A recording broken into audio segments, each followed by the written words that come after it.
Hey guys, everybody, thank you for joining us here. Today we've got David Kent, CEO at Piedmont Newton, with us. We have Dr. Norris Little, CMO of Piedmont Newton, and Andrea Lane here, who is Director of Community Relations at the hospital. So thank you guys for joining us.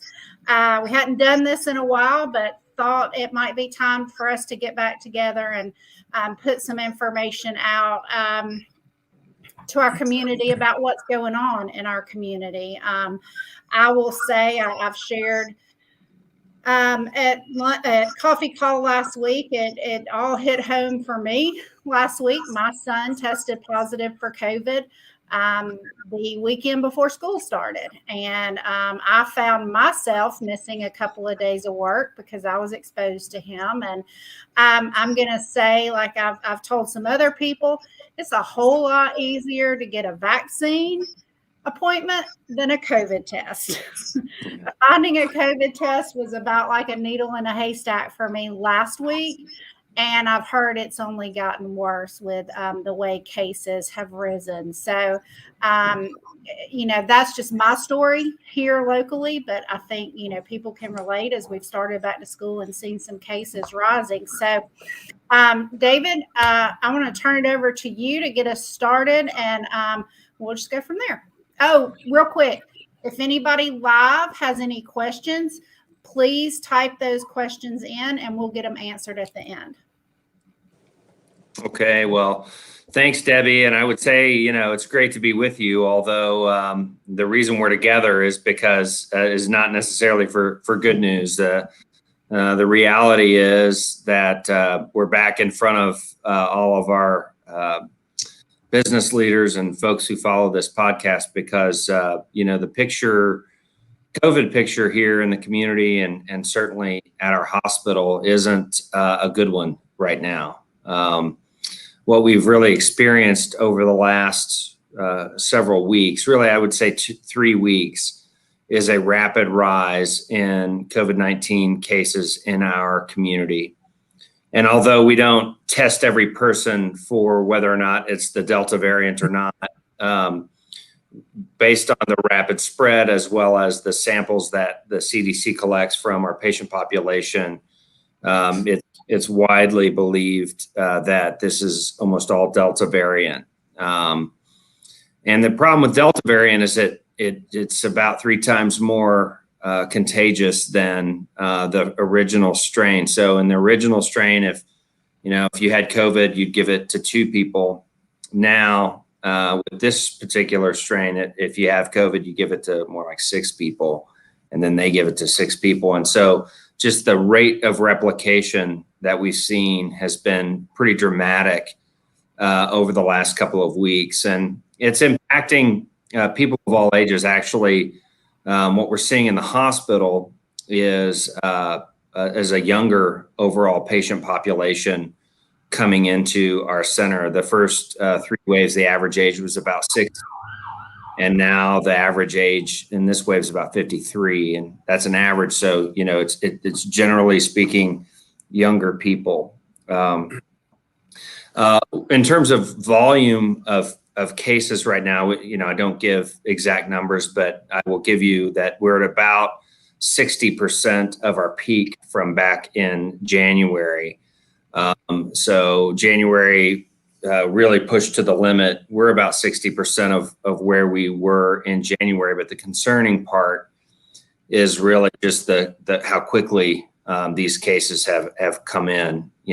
3 weeks ago we had hardly any COVID, and now we've got we've got a lot of COVID, and so that part is concerning. The one thing I want to make sure I say more than once is that here in Newton, 99% of the cases that we're seeing that are hospitalized, people needing hospital services, med-surg, medical attention, ICU care, 99% of those are unvaccinated people of all ages. So across Piedmont system, which is now 15 hospitals across the state, about 95% of our hospitalizations for people with COVID were unvaccinated. We are seeing some breakthrough cases, and especially in doctors' offices. As I talk to our physicians in the community, we are seeing people who got the vaccine who are getting COVID, but the vast majority of those people do not progress with their illness to the point where they need hospital services. And so, kind of the point of the vaccine wasn't necessarily to prevent COVID altogether, but to prevent serious illness from COVID. And our experience so far has been that's essentially what has happened. We go through our roster of patients every single day. We have patients of all ages, as young as in their 20s, literally on ventilators in the ICU at our hospital, and none of them got the COVID vaccine. And so, when you take the fact that the world has kind of returned, I wouldn't say to normal, but closer to normal. You got people getting together in large groups. I see it in our community now. You've got a very contagious Delta variant, and you've got less than 50% of our population unvaccinated. That's all leading up to a very rapid rise in cases. And if I had one message for anyone listening, again, not political, I know there's a lot of opinions about vaccines. I know that people have strong points of view. I feel as though it's our job, and frankly, our moral responsibility, just to tell you what we're seeing actually real life every day in the hospital. And what we're seeing unequivocally is people who are not getting the vaccine are at a far greater rate coming to the hospital than those who did. The other thing, and I'm sure Norris will hit on this, but the other thing we're not seeing at the hospital is an influx of patients coming to us with complications from taking the vaccine. So I know some people are worried about, well, if I take the vaccine, it's got side effects, this and that. We're not overrun by patients who have side effects from getting the vaccine. We are overrun right now with patients who have COVID-19 who did not get the vaccine. And so, to me, the proof is in the pudding in terms of what we're actually seeing here on the ground. But I wanted people to really understand that and hear it from a really unbiased source. I have no reason to tell you anything other than what our experience is right now. And so that's where we are. In terms of where we're going, the rates are climbing dramatically over the last several days. So I watch the incidence heat maps from the DPH from the state every day religiously. They get their information from hospital systems and the county health departments as we confirm COVID positive cases. And so that data is very accurate. And we're just seeing a extreme spike in COVID-19 positive people, so much so to the extent that we are running out of tests, if that tells you anything. So we get a weekly supply of tests. As of yesterday, which would have been Tuesday of this week, we were about 80% through our weekly supply. So we were going to run out. And so it's just a tough situation. Our team is holding in there as best we can. We're trying to take care of every patient that we can, whether they have COVID or something else that's wrong with them. But I just wanted to make sure that we came on and, told folks what we were seeing here in the hospital. Happy to answer any questions, but I would also kick it to Norris a little bit. I know I covered a lot there, Norris. So sorry if I stole some of your thunder, but feel free to. I know people have a lot of questions about the vaccine and studies they're seeing and opinions that they want to confirm or dispel. So I welcome you to talk about any of that. Yeah, certainly. I just want to echo David's comments.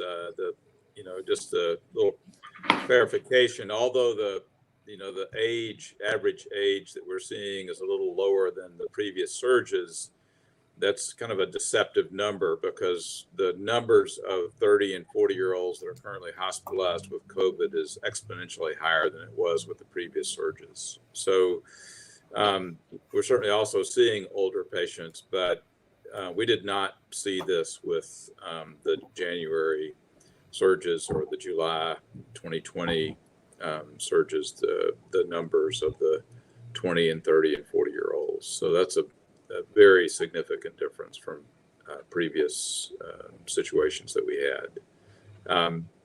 The other comment would be it related to vaccines. We talked to many of the local, primary care physicians, cardiologists, pulmonologists, and their comments to me is, they aren't seeing any complications from COVID vaccines in their offices. So it's not just that we're not seeing it in the hospital, they're not seeing it in their offices. What they're seeing are long-term complications from people that have had COVID. It is a disease to be avoided if you can avoid it, for the reasons of avoiding hospitalizations and hospitalization and potential death. But it's also an illness to be avoided because it causes in a significant number of people long-term health issues that are quite serious. And so, we think, and they're not seeing those complications in people that have been vaccinated. So, we now have, a good, 8 months of, history of vaccinated individuals, and we're not seeing, long-term issues and long-term complications. We actually have people in our hospital that were in the initial clinical trials from a year ago. And so we now have a year's worth of history in people that have had COVID vaccine, and they're not, our real life experience here, not something we're reading in a, medical journal or a, news article. But our experience here is that those individuals are not experiencing any long-term complications from the vaccines. So it's not that, I'm not going to tell you, like any medication or any vaccine or any procedure, there's no such thing as one that's 100% safe. It doesn't exist. It probably never will. But the risk of a significant adverse effect from the vaccines is exceedingly low. And the risk of, moderate to severe COVID or a long-term complication from COVID is exponentially higher than that. So, I think that's what we're dealing with, and why we're encouraging, vaccination for people to avoid what we're seeing right now in the hospital. So, certainly, are there any specific questions, that anyone has around it? Norris, I know one question we get a lot, maybe you could speak to, is just, should I wear a mask? Should I continue to wear a mask? Do masks work? Do they help? And, kind of guidance around that, if you don't mind. Yeah, so, and I especially hear vaccinated people ask me that, I've been vaccinated, should I wear a mask? Well, as David mentioned, there's a significant, especially with the Delta variant, the breakthrough cases, so people who have been vaccinated that can get either symptomatic or asymptomatic COVID, so they don't have symptoms, is significant. And it's true for any vaccine, really. So the reasons for continuing mask wearing indoors is really for the protection of others, because even if I'm a vaccinated person, which I am, and I could, be exposed, get COVID, maybe not have any symptoms, but this particular virus is so contagious that the risks of me spreading that to someone else are fairly high. So, we think in certain environments when there's this much prevalence of COVID, that the better part of wisdom is wearing masks indoors when you're around a significant number of people, just for the protection of others. And I'm sure that masks offer some protection from me, but also from others, giving it to me. And if you're an unvaccinated person, the recommendation there is that I'm more concerned about the masks not protecting you as much as they did with the original variants, because this is so protective. I mean, so contagious. So, that's why we are encouraging vaccination, because for the unvaccinated person, I tell people that it's no longer possible to protect yourself from getting this illness. It's too contagious. The options really are whether you're going to get the illness vaccinated or whether you're going to get the illness unvaccinated. Those are really the options that we have. And the idea that I'm going to, unless you're going to live in total isolation from other people, which is not very pleasant or healthy either, it's really going to be very, very difficult not to, be exposed to the Delta variant. So, yeah.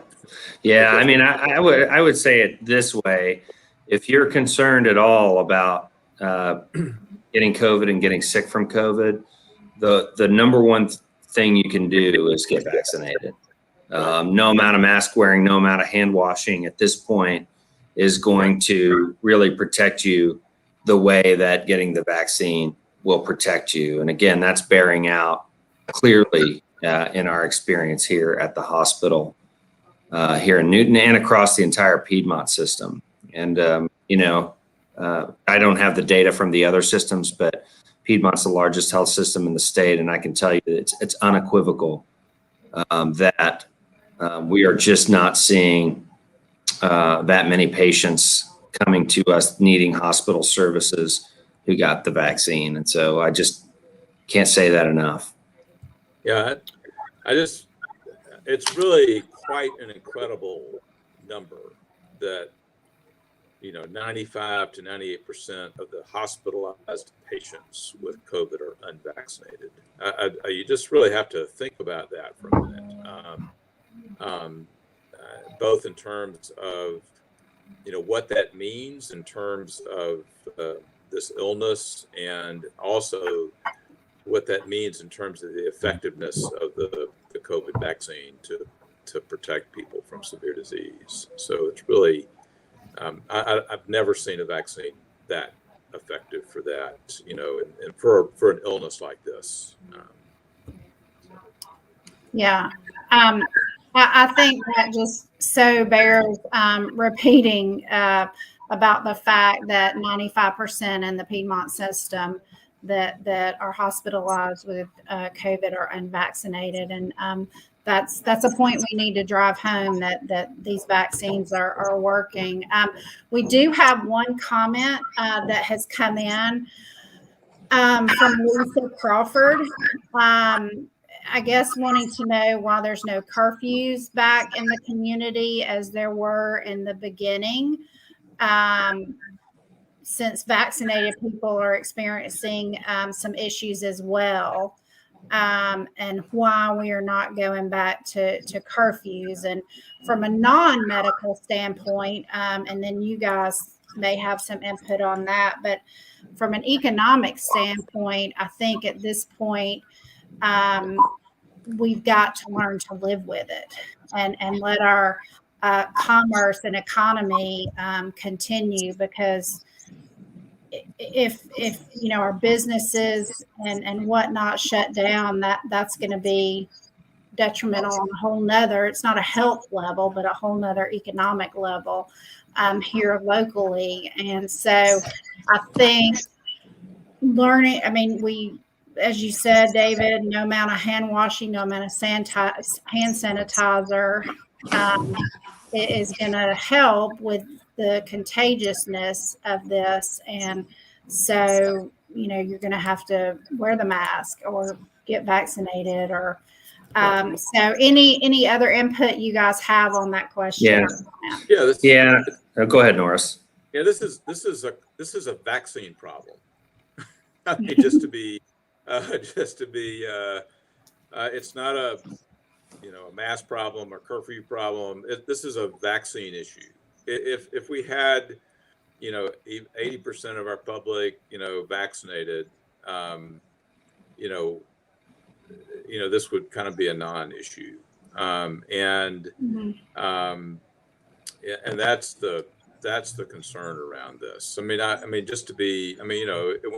look, and so the other piece to this is that every hospital in the Piedmont system right now is experiencing a surge that's very much approaching what we had in January. So we're talking about, when I say it's not 95% of a few people that are hospitalized or unvaccinated. It's 95% of a very large number of people that are being hospitalized right now with COVID. So I mean, we're talking about hundreds and hundreds of people, and so the problem that we're experiencing is a vaccination problem, and I don't know how to say it any differently, but that's the issue, and I want to make sure that we kind of understand that it's going to be very difficult for people to protect themselves from this illness doing anything else but getting vaccinated. I would say it this way. As healthcare providers, we always want to do what's perfectly safe all the time. And so in a perfect world for us, everyone would be vaccinated or they would quarantine alone all the time, and that would stop the spread. But the reality of the world and the challenge that our political leaders, religious leaders, the leaders in our society have is that people are going to do what people in America, where there are choices, people are going to ask for those choices, and they're going to do what it is that they believe is right for them. And it's part of our individual liberty system. And so, it's very difficult to mandate masks. It's very difficult to mandate, that business is closed, because there are so many ramifications downstream that also affect people in those ways. And so it's a very difficult, if I'm the governor, or if I'm the mayor of a city or county commission chairman, and it's a very difficult line to walk between trying to help people make choices that keep themselves safe, but also respecting their wishes with respect to all other aspects of their life. And so, it's just not as easy as saying there's a curfew. You must wear a mask. You must not go out in public, etc. And so, I think to Norris's point, the thing I believe with all my heart is that, there is one thing everybody can do, or at least everyone over the age of 12 can do to protect themselves and continue to live their life, and that is to get the vaccine. And I agree with him. It's a vaccine problem. That's the only way we're going to get out of this thing, I believe. Thank you for that. And as I said, you used to could get these tests at the CVS or the local drugstore, and our local ones are not offering that anymore. But that you can get a vaccine there. You can walk into any local chain drugstore and get a vaccine. I've seen it, and so I just want to add that as well. I did have a question. Do you have any data on how, if vaccines have increased over, have you seen an increase or bump up in vaccine over the past 3 weeks since this surge has come?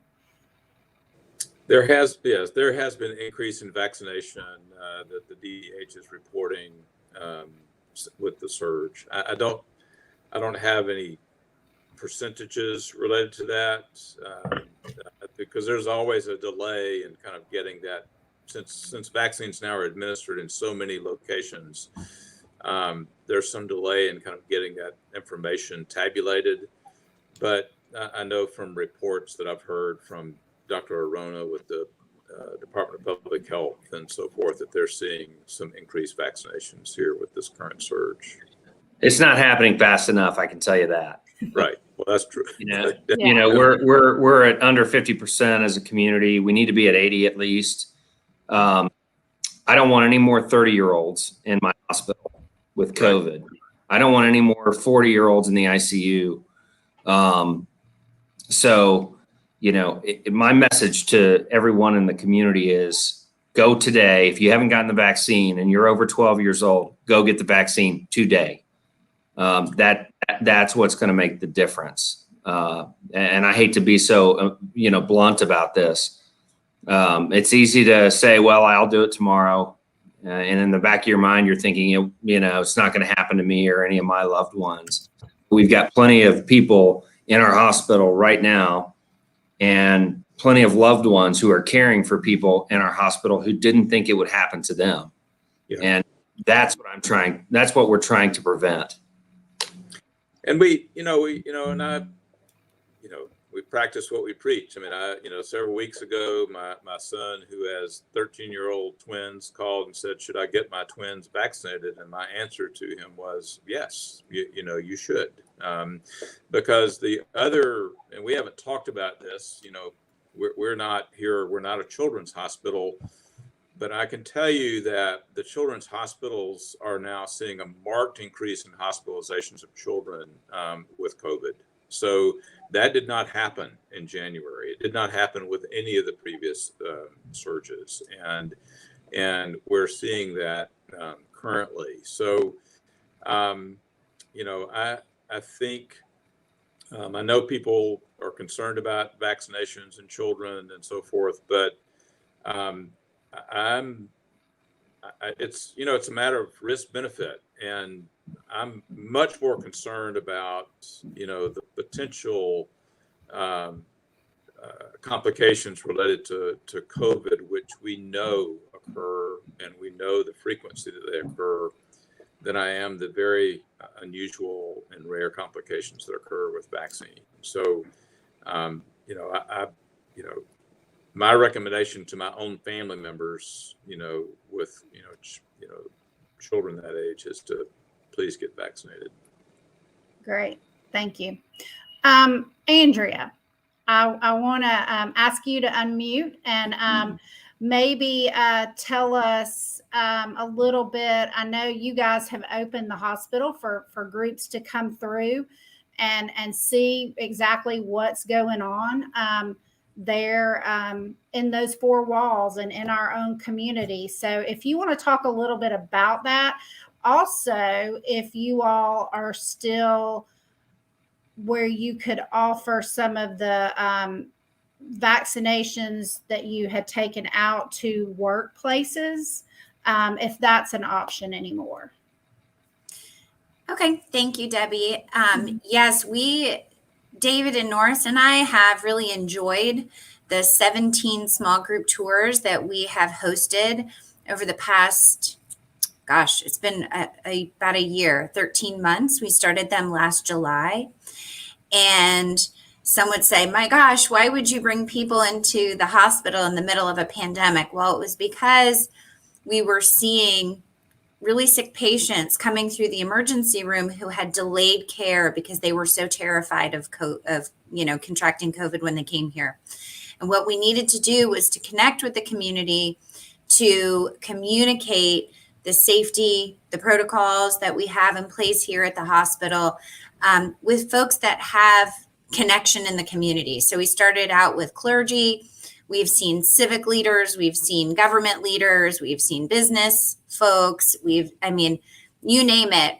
All are invited to come and take this tour because we feel like we need the community to help us communicate that point. And I always say it in every tour, it's not like The Walking Dead in here. It is a very controlled, peaceful normal environment is just quieter. And I think it's important for people to know that this is a safe place to come, and do not delay care. So if there are folks who are on this call that are interested in attending one of our tours, we would love to have you. We round out the tour with a Q&A with Dr. Little and with David and with our Chief Nursing Officer, Jeremiah Bain.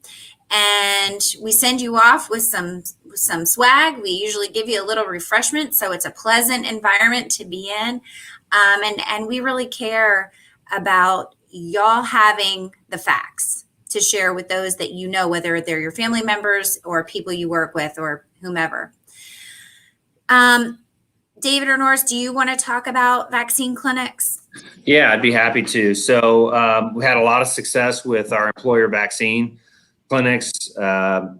We did, I don't know, a dozen or so clinics. Really, it was great because not only were we helping people get the vaccine, but it helped us build relationships with businesses in the community and key connections for us to do things like this. And so really glad that we could do that.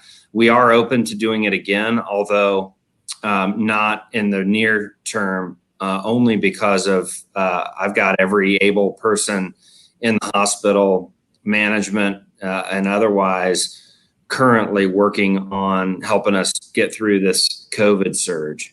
So that combined with the fact that, we are using supplies for COVID tests at an alarming rate.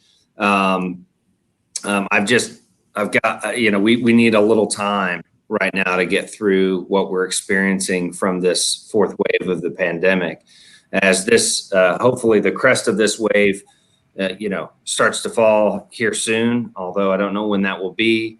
We are absolutely open to working with local businesses to come and do more vaccines. The other reality too is vaccines are readily available in the community. At every pharmacy in town should have a vaccine.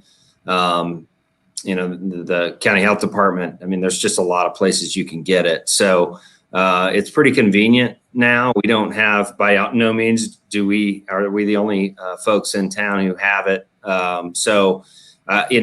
In the meantime, while we're fighting on the hospital side to help people get better from their COVID and other, health related issues, I encourage your workforce to go get the vaccine. And then as we get a little more capacity here at the hospital, absolutely would love to open back up and start making that available. So we'll have to keep you posted, Debbie, on when that would be. That's fine. And if anybody's interested in that, like I said, there's other resources that we can connect as well.